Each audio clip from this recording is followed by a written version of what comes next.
Hello guys, nandito na naman ako at ito, may pagkikwentuhan lang tayo about sa pinag-usapan namin ng ating puting kabayo. May ichinika sa akin ng ating puting kabayo. Aba. Eto guys meron kasing mangyayari na rally sa June 28 kung hindi ako nagkakamali, kung tama ang petsa ko Ito ay yung bagong tatag na grupo na tinatawag na white collar.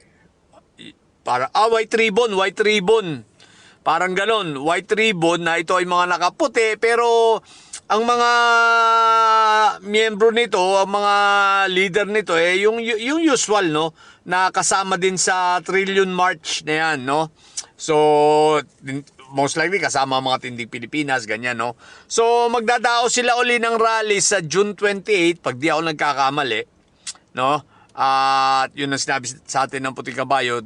Ang saraling yun kasi, ang mangyayari guys, ang utos ni Iyutman, inutusan niya yung kanyang mga tao na i-disseminate at kinakailangan nilang, kung kaya nilang sumausaw sa rally para magmukhang marami, ay gagawin nila. Pero ang utos ay hindi nang galing kay Sayad, kundi nang galing kay Iyutman, okay? Kaya lang, sumagot yung mga tao ni Iyutman. Ang sabi sa kay Iyutman, kaya na high blood. Na high blood si Iyutman kasi daw sabi kay Iyutman, paano ba yan? Boss, watak-watak yung grupo.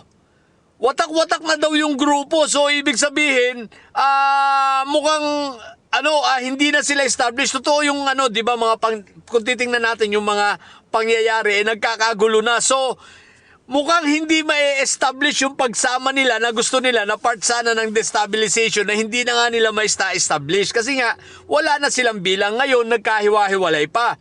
Ngayon, ang sabi raw nung tao nito, ni Iyutman, sabi kay Iyutman, Boss, bakit ang hindi mo ang utusan ay si Barbie, si Baste? Dahil yung iba ay nakikinig kay Baste, hindi na nakikinig kay Sayad, hindi na rin nakikinig sa'yo. Yung ibang grupo, na sa grupo ni Barbie, doon makikinig kay Barbie.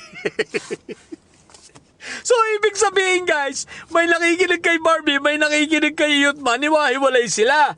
So, alam na natin kung sino ang gumugrupo rito kay Barbie Baste, Etong sila sila Mike Diferensya, dyan yan kay Barbie na. Kaya nga sabi ko, hindi kaya nagkaaway na si Unanay at nagkatampuhan na si Unanay at si Sayad?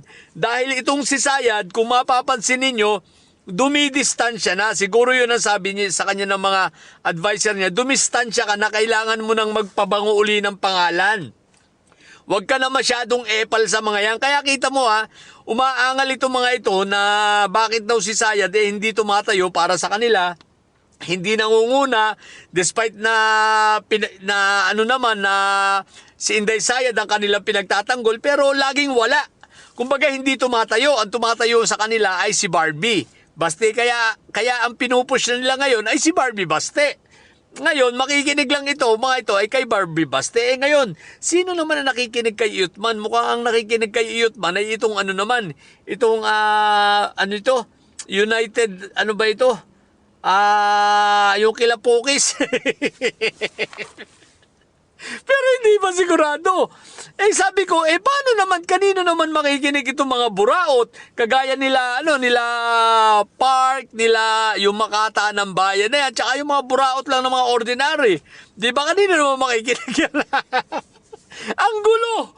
Gulong-gulo na ngayon ang May Sayad Black, guys. Gulong-gulo na ang May Sayad siblings. At eto nga, confirmed na si Mike Diferensya, ang grupo ni Mike Diferensya ay may tampo kay Marco Tae at kay may tampo pa kay Marco Tae at kay Antipetra dahil nga iniwan sila dito sa sa Blue Ribbon, yung Green Ribbon comedy nila na nakaraang press con.